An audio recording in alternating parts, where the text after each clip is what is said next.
Hey y'all, it's Casey. So today I'm going to show you how I fold a quilt. I'm sure you're thinking, okay, don't you just fold it like a regular blanket?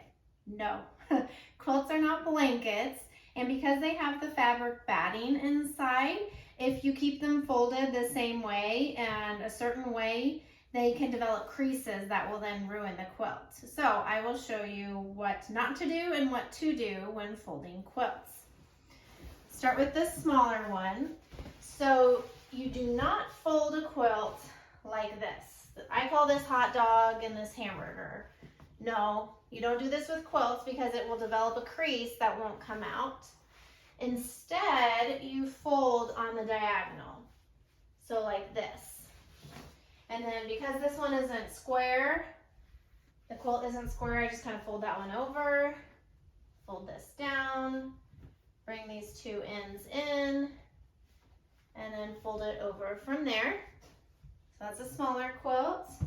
And we'll take this bigger, longer one. This is actually a Harry Potter quilt.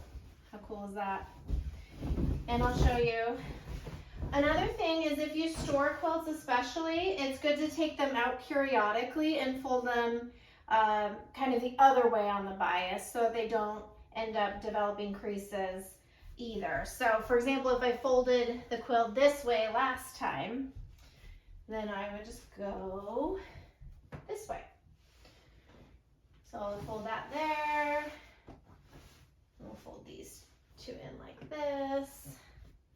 Just think triangles as much as possible when you're folding quilts. Do you see how that's kind of in a big triangle now? And then we'll bring this down and bring these two ends in and fold it like that. So that is how you should fold and refold your quilts. Thanks for watching. Bye.